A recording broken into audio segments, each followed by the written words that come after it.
പെട്ടെന്ന് നല്ല ഒരു കടലക്കറി വയ്ക്കാനായിട്ട് പോവുകയാണ്. പെട്ടെന്ന് വെച്ചെടുക്കാൻ വേണ്ടിയിട്ടാണ് ഇത്. അധിക താമസമൊന്നും ഇല്ലാതെ ഒരു 10 മിനിറ്റിനകം കൊണ്ട് തന്നെ നമുക്ക് ഈ കടലക്കറി വയ്ക്കാൻ പറ്റും. അതിന് വേണ്ടിയിട്ട് ഞാനൊരു 10 മണിക്കൂറിന് മുമ്പ് കുതിർത്തെടുത്ത ഈ വെള്ളക്കടലയാണ്. ഇതങ്ങോട്ടൊന്ന് മാറ്റി വയ്ക്കുന്നു. അടുത്തത് എന്തൊക്കെയെന്ന് പറഞ്ഞാൽ, ഒരു ഉരുളക്കിഴങ്ങ്, ഒരു ചെറിയ സവാള, 2 ചെറിയ ഉള്ളി, 3 പച്ചമുളക്, ഇത്രയും അരിഞ്ഞു വെച്ചിട്ടുണ്ട്. അപ്പം ഈ കടലയും ഇതും എല്ലാം കൂടെ ഞാനൊന്ന് കുക്കറിലോട്ടൊന്ന് ഇടട്ടെ.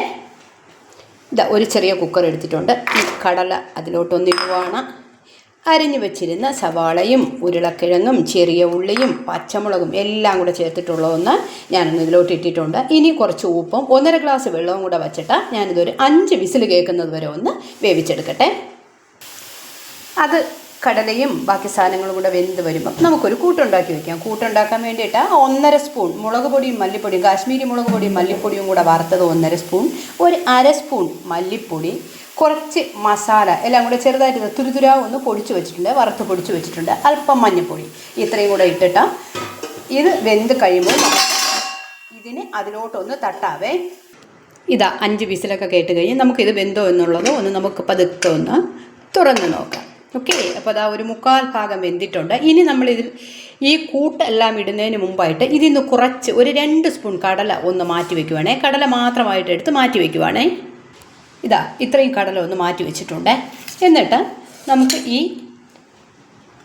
വേവിച്ച് വെച്ചേക്കുന്ന ഇതിലോട്ട് ഈ കൂട്ടുകളെല്ലാം കൂടി നമ്മളൊന്ന് ഇട്ടിട്ട് ഇതൊന്ന് നല്ലവണ്ണം ഇളക്കിയതിന് ശേഷം ഒരു 2 വിസിലും കൂടെ കേൾക്കാൻ വേണ്ടി, അതായത് കുറച്ചുകൂടെ ഒന്ന് വേവുന്നതിന് വേണ്ടിയിട്ട് നമുക്കിതിനെ ഒന്ന് കുക്കറിലോട്ട് ഗ്യാസിലോട്ടൊന്ന് വയ്ക്കാവേ. ഇനി നമുക്ക് ഈ മാറ്റി വെച്ചേക്കുന്ന കടലയെ ഒന്ന് മിക്സിയിലിട്ട് ഒന്ന് ജസ്റ്റ് ഒന്ന് നല്ലവണ്ണം ഒന്ന് അടിച്ചു കൊണ്ടുവരാം. അത് എന്തിനു വേണ്ടിയെന്നറിയാമോ? ഇത് നല്ല ഗ്രേവി കിട്ടുന്നതിന് വേണ്ടിയിട്ടാണ്. തേങ്ങാപ്പാലോ ഒന്നും ഒഴിക്കുന്നില്ല. ഇതൊന്ന് അടിച്ച് നല്ലവണ്ണം ഫൈനായിട്ടൊന്ന് അടിച്ചെടുത്താൽ നല്ല ഗ്രേവി കിട്ടും. അപ്പോൾ ഞാനിതൊന്ന് അടിച്ചു കൊണ്ടുവരട്ടെ. നല്ല ഫൈനായിട്ട് അരച്ചെടുത്തിട്ടുണ്ട്. ഇനി നമ്മൾ വേവിക്കാൻ വെച്ചിരിക്കുന്ന കടലയൊക്കെ ഇപ്പോൾ നല്ല 2 വിസിൽ കേൾക്കുമ്പോൾ തന്നെ നല്ലവണ്ണം വേവും. അതിലോട്ട് നമുക്ക് ഈ അരച്ച് വെച്ചിരുന്ന കടലയെ നമുക്ക് അതിലോട്ടൊന്ന് ഒഴിക്കാവേ. അങ്ങനെ നമ്മുടെ 2ാമത്തെ വിസിലൊക്കെ കേട്ടിട്ട് നല്ലവണ്ണം വെന്ത് വന്നിട്ടുണ്ട്. കടലയും ഉരുളക്കിഴങ്ങും എല്ലാം നല്ലവണ്ണം വെന്ത് കിട്ടിയിട്ടുണ്ട്. ഇനി നമ്മളിവിടെ അടിച്ച് വെച്ചിരുന്ന ഗ്രേവി ഇതിലോട്ടൊന്ന് ഒഴിക്കുവാണേ. നല്ല അടിപൊളിയായിട്ടുള്ള ഗ്രേവി കിട്ടിയിട്ടുണ്ട്. ഇനി അടുത്ത പരിപാടി എന്തെന്ന് വെച്ചാൽ കടുക് താളിക്കുക എന്നുള്ളതാണേ. ഓക്കെ, ഇനി അതിന് ഞാൻ അങ്ങോട്ടൊന്ന് ചെയ്യട്ടെ. ബാക്കിയെല്ലാം കടുക് വറക്കാനായിട്ട് കുറച്ച് എണ്ണയിൽ കടുക് ഇട്ടിട്ടുണ്ട്. 2 വറ്റൽമുളകും കൂടെ ഇട്ടിട്ടുണ്ട്. അതൊക്കെ ഒന്ന് മൂത്ത് വന്നപ്പോൾ കുറച്ച് കറിവേപ്പിലയും കൂടെ ഇട്ടിട്ടുണ്ട്. ഇനി നമ്മൾ കലക്കി വെച്ചിരുന്നു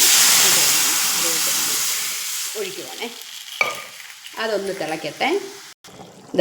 കടുകൊക്കെ വറുത്തിട്ടു, നല്ലവണ്ണം തിളച്ചു. ഇനി നമ്മൾ അരിഞ്ഞു വെച്ചിരിക്കുന്ന മല്ലിയിലയും കൂടെ അല്പം ഒന്ന് ഇതിലോട്ട് ചേർക്കുവാണേ. മല്ലിയിലയും കൂടെ ഇട്ടപ്പോൾ നല്ല മണമൊക്കെ വന്നിട്ടുണ്ട്. മസാലിൻ്റെയും എല്ലാം നല്ല മണമൊക്കെ വന്നിട്ടുണ്ട്. ഇനി നമുക്ക് ഇതൊരു പാത്രത്തിലോട്ട് മാറ്റാം. കടലക്കറി നല്ലവണ്ണം റെഡിയായിട്ടുണ്ട്. ഇനി ഒരു പാത്രത്തിലോട്ട് മാറ്റട്ടെ. അങ്ങനെ നമ്മുടെ കടലക്കറി എല്ലാം റെഡിയായി. കടലക്കറി ചൂടോടെ വാങ്ങി വെച്ചിട്ടുണ്ട്. ഇനി കുഞ്ഞായിട്ട് അരിഞ്ഞ തക്കാളി ഒരു തക്കാളി അരിഞ്ഞിട്ട് ഇതിലോട്ട് ഒന്ന് ചേർത്ത് ഒന്ന് അടച്ചു വെച്ചിരുന്നാൽ മതി. ഒരു 5 മിനിറ്റ് ഇരിക്കുമ്പോൾ തന്നെ തക്കാളിയെല്ലാം വെന്ത് അതിനോട് പാകവും. കൂടുതലിട്ട് തിളപ്പിക്കേണ്ട, ചെറിയ ഒരു പച്ച ഇതും കൂടെ ഉണ്ടായിരിക്കണം നമ്മൾ കടിച്ച് തിന്നാനായിട്ട്.